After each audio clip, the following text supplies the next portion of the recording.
Yo, what's going on? Welcome. I hope you're doing well. I just spent like an hour cleaning my studio because I always let it get way too messy. But now that it's finally clean and this is a nice workspace, I want to actually use it and make a beat. I've been noticing some comments recently on people looking for more videos on the MPC 1000. So that's exactly what we're gonna be doing today, making a beat on the 1K bars. And I'm really feeling using breaks today, getting something really classic sounding, and I think maybe a few tips will come out of that in terms of using drum breaks. But let's not waste another second. I really want to get to making some beats. So I'll record the sample into the MPC, chop it up, and we can get moving. Let's do it. All right, I've recorded the sample into the MPC and I've chopped it up. You'll notice that with this sample chop, it's not a standard BPM chop. I really just tried to look for nice runs and sounds within the sample, as it's kind of like a free time sample. It's not a very clear drum pattern in the background or anything like that. So here's a little taste of what it sounds like.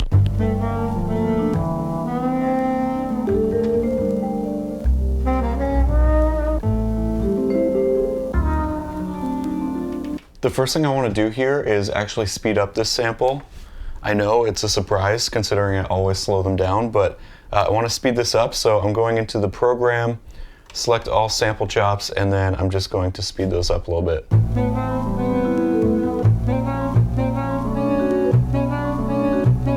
I think that sounds nice. And what really drew me to this sample was what I have right here on this first pad.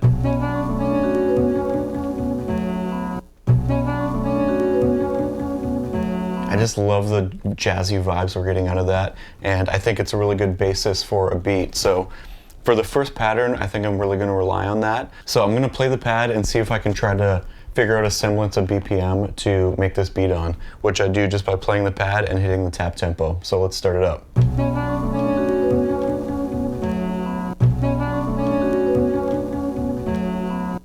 So I'm sitting at 71.8, I'm just gonna round that up to 72. And I've got a 4-bar pattern set up, so let's just record a sample chop and get this moving.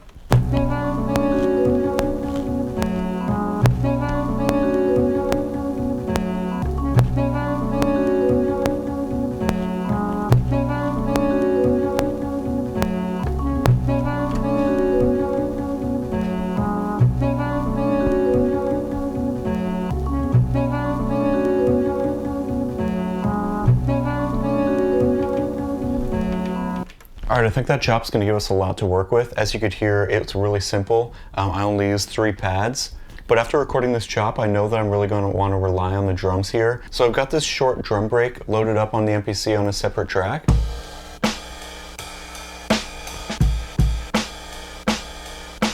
As you can hear, I have it all chopped up with kick and snare, which is pretty standard. But what I really wanna emphasize and focus on in this video and on this beat is, rather than focusing on the linear pattern that you can do with a drum break, something like this, a very kick snare sort of pad sequence, I just want to show that you can really make these drums your own when you think outside of that and move into something a little more offbeat and take advantage of the sounds that you have within your drum break. So I think the first thing we can do to make sure we can get the most length out of our drum break is I'm going to slow it down a little bit. So I'll go to Program, select all, and then let's see what we can get.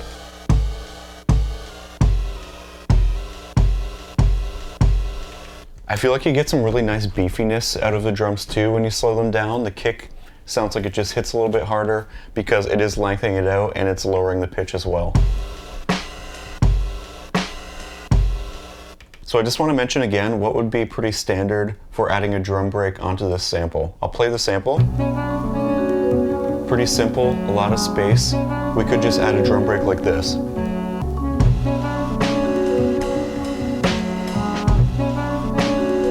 And then you could even run through different patterns to do a kick and snare within the drum break to make it your own a little bit as well.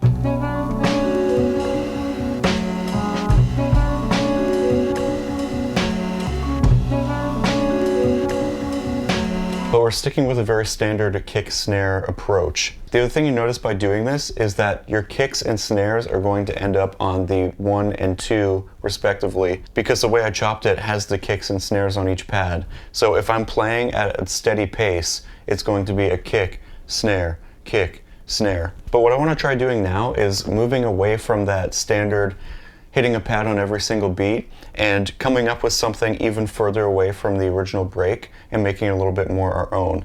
So I'm going to play the sample loop, mess around with the drums a little bit, and I'm going to try to not have every snare be exactly on the 2 and 4, which it would be pretty standardly. Let's see if we can get something.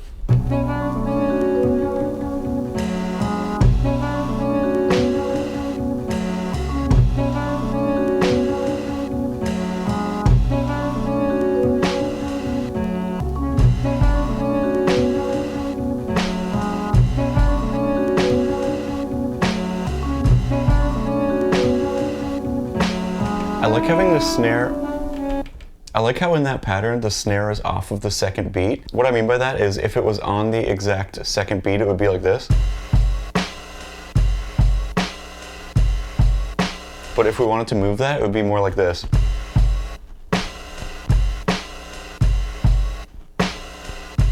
So just to start off, I'm going to go ahead and record that, and then we can keep building on the drum pattern.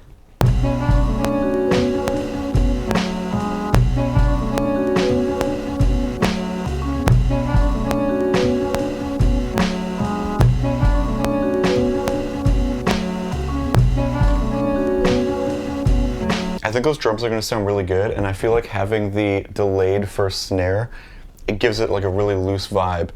The one downside is if I solo the drums right now, here's what they sound like. We're getting a silent period between the first and second chop because I delayed the snare, meaning the first kick chop wasn't long enough to cover until I played the second.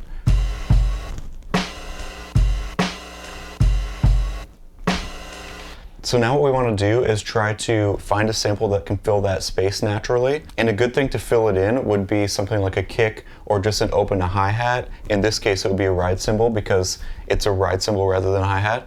But I'm going to play just the drums, and then we can see if we can find something to fill in that empty space.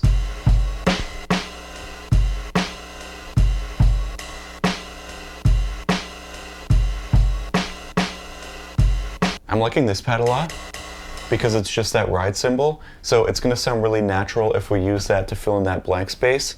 I'm going to go ahead and record that, and we'll see how it sounds.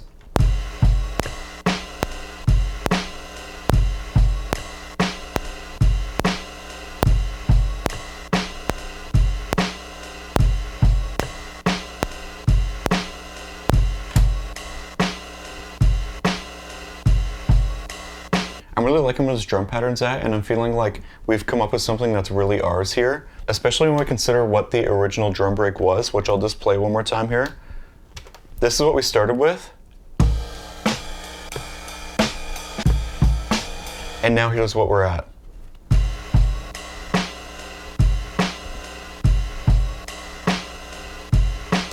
One thing I am feeling though is just based on these actual drum sounds, I feel like the drums are sounding a little bit empty. So one thing we'll definitely want to do here is actually layer the drums. So I'm going to grab a few one-shots of kicks and snares, and then we can try to layer those drums on top and see which ones we like best.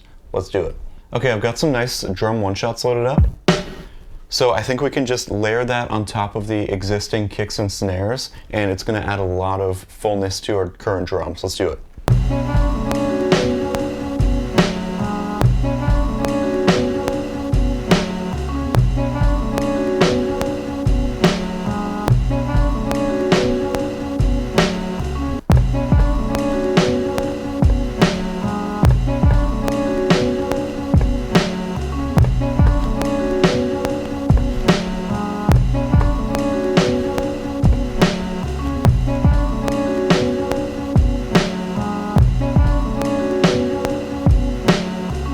I think we can take this even further and add in some percussion that wasn't even in the original break. You can do this with snare rolls, toms, shakers, other percussion elements, but I found a nice snare roll that I think sounds good with the snare layer we added. So I'm going to go ahead and record that in. Let's see how it sounds.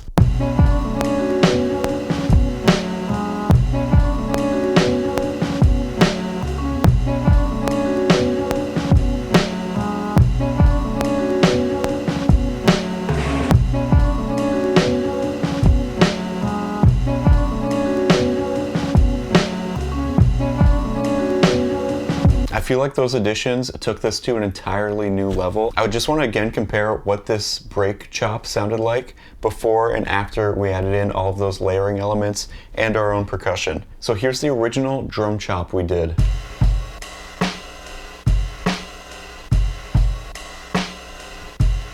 And then here it is with what we just added.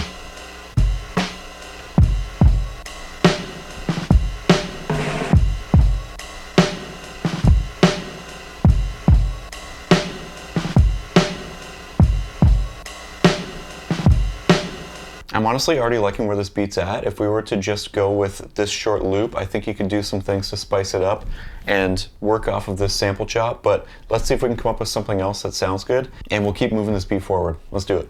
So I'm gonna go to mode, sequence edit, and then I wanna go to bars, sequence 1, first bar, last bar 4, and then I'm gonna copy that to sequence 2.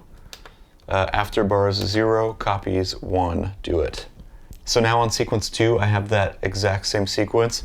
As you can see, it now says 6 bars because it literally just inserts the sequence in front of the 2 unused bars that are already there. So I'm gonna put that back down to 4, and then I wanna update this to the correct BPM, which was 72. Now it should be exactly the same as sequence 1. So I'm now just going to delete the pattern that's in track 1, which is our sample chop, and then we can mess around with the pads, see if we can come up with a new pattern. Let's do it.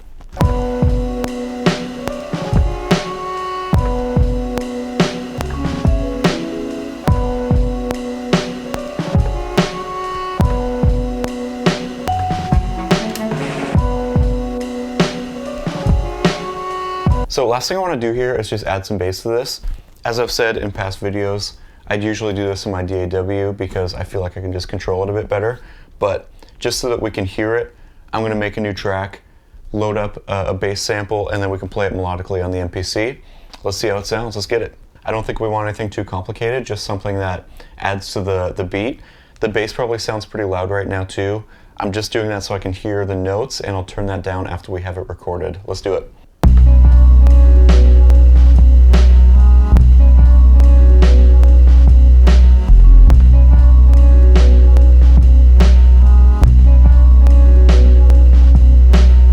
And now just in case we want to use that second sequence, I'll go ahead and record a bass line into that as well, and then I think we're going to be in a really solid spot here.